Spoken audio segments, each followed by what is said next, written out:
In recent years, the Zambezi region has witnessed a significant expansion in its higher education sector, driven by a growing demand for skilled professionals, as well as a commitment to fostering intellectual growth as well as innovation.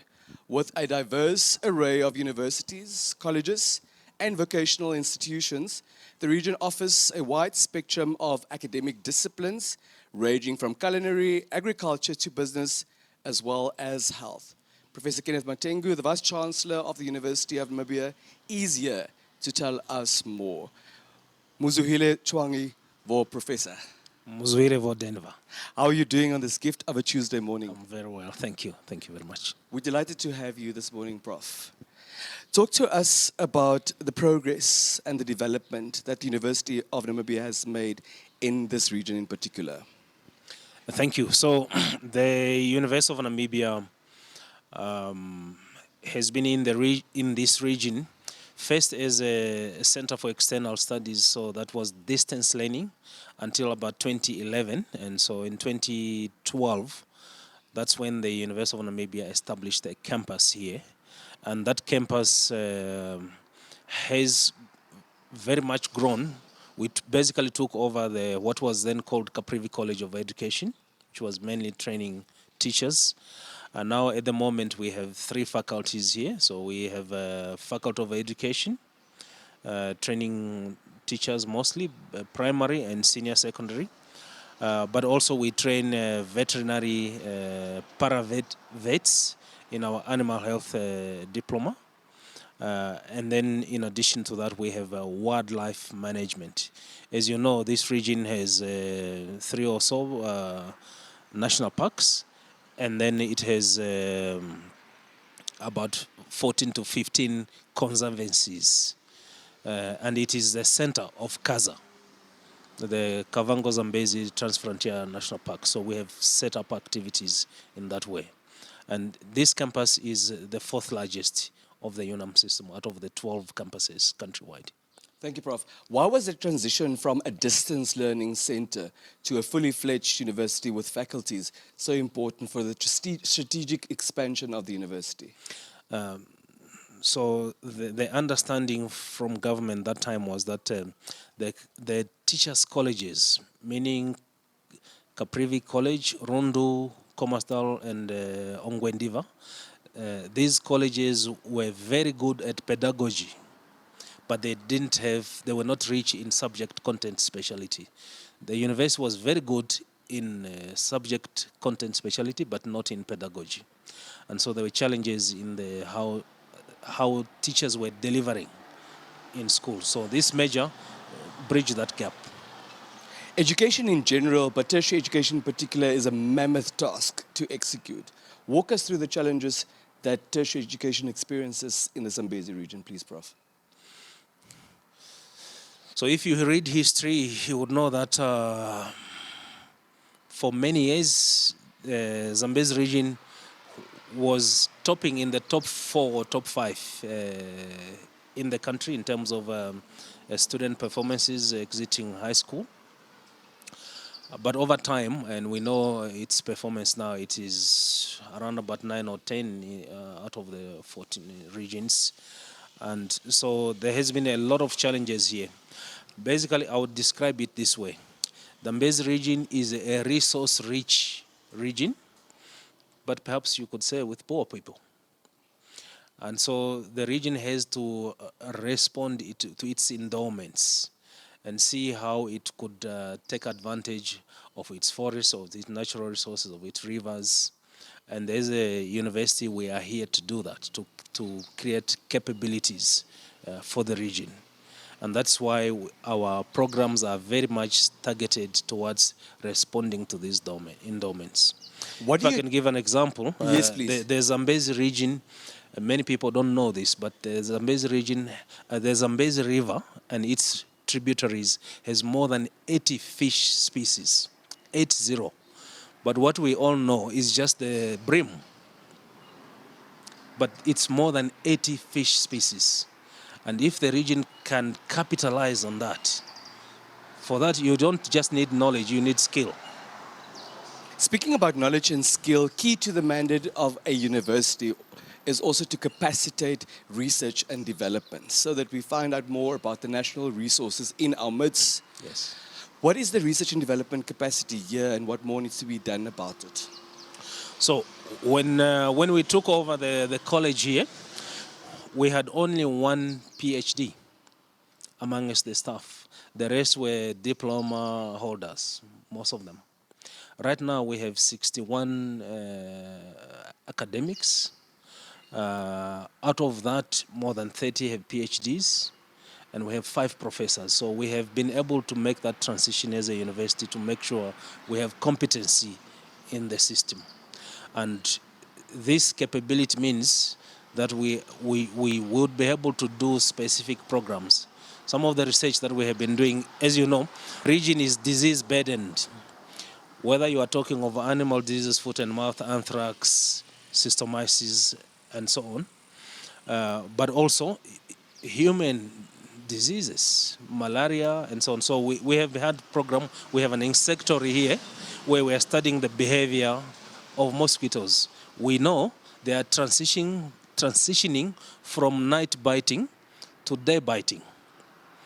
And They've so, become courageous, those mosquitoes. yeah. They are innovative too. They know at night you put on a mosquito net, you spray repellents, so they change. And that is why you are having that high outbreak this year. So it means that the chemical and deodorant industry must respond to that. You must have day sprays instead of night sprays. Very well. I just want to inform the viewers, Prof, that Katima Mulilo is waking up and therefore we can hear the ambience in the background. There is also an influx expected in terms of people, in terms of vehicles, as we prepare for Thursday, celebrating Namibia's 34th independence celebration. Prof, I'm intrigued by the expression that you used earlier that the Zambezi region is resource rich, and we're talking specifically natural resources, but with poor people. What do you attribute that to? One would imagine and accept that it's a complex and a layered problem. Yes, so let me take an example of the fish species that basically out of the 80 species, you have 4 candidates for aquaculture. And that's why as a university we are coming up with a program, a diploma degree in fisheries. But this is not going to be just a freshwater fisheries program for we are training biologists. It will be very much applied so that you are able to take all these species. People must have the skill to add value, to can fish, to do fish cakes, to do all kinds of other things that are possible here. The people here know there's something that they call in Impalila, they call ininga.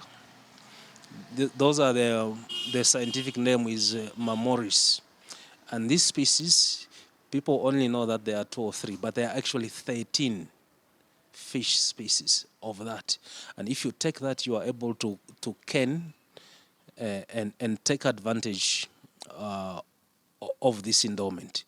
The catfish, people don't eat here catfish here for religious reasons, but this is a huge market in Nigeria. Whether you dry it or you can it or you sell it as fresh, Nigeria has more than 300 million people, and this industry is just dead. So this region needs to think, how does it capitalize its resource-rich endowment? Thank you, We can't just say we have knowledge. We have to apply skill. What we often hear from industry, despite industry being part of curriculum development committees, Yeah. that the skills that tertiary institutions churn out do not match the need in the market. Talk to us about the challenges in that regard, but also challenges in general as far as tertiary education is concerned in this region. So what you find in most parts of the country is that we don't have industry. What we have is warehouses, workshops. We get raw materials somewhere else, whether it is juice, you bring it as pulp and then you just dilute and those concentrates. As a university, we think it is not the way to look at development from a symptomic point of view, but we must look at the capabilities that are there and enrich the society and the way we train that they should start to create business. But to do that, people must be competent. And that is why as a university, we are a listening university. We are looking at what is the industry looking for, not just now, but in terms of 10, 15 years' time. And in order to do that, that interaction is very, very important. The university doesn't just respond. It looks at what is the long-term effect of what it does. And therefore, the industry needs to participate much more stronger. We have changed the policy so that we are able to take people from the industry as lecturers. Prof, I wish we had the entire day to unpack these important matters, but we don't. Yeah. You are on record that one needs to differentiate between economic growth Yes. and economic development. Yes. And it's an important distinction. Yes. Talk to us very briefly about the collaboration that the university prioritizes with community members, with political principles, and why that is so significant. So what we have to ask to be able to know whether a region is developing, one, we look at what is happening to education. Are people performing? It is not enough for people to be in school. When you are looking at just enrollment is not a good measure of education. Because we know, and this is a fact for Africa, 8 out of 10 of the learners under 10 years who are in school are not literate. Even though they are in school, they are not able to read and make meaningful meaning of what they are reading. They are not able to do mathematics.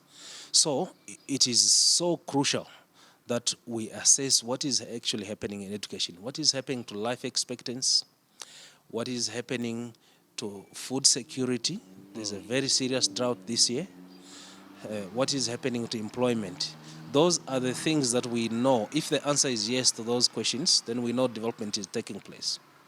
Economic growth is just investments, how much money is coming in. And this is different. You can have economic growth without development. And therefore collaboration is important. Yes, therefore the region needs to work very closely with the education sector to be able to take advantage of its endowments. It's a great region, much more resources, but it will need to create competency. And competency means qualification and experience. Nitumezi, Prof, for your time. Thank you for your continued commitment, and may the university's footprint continue to grow in leaps and bounds in this region. Thank you so much. We appreciate. We have graduated in the last 5 years more than 3,000 people from this region, not just for this region, but for the whole country. And we are working in setting up the CASA Center of Excellency.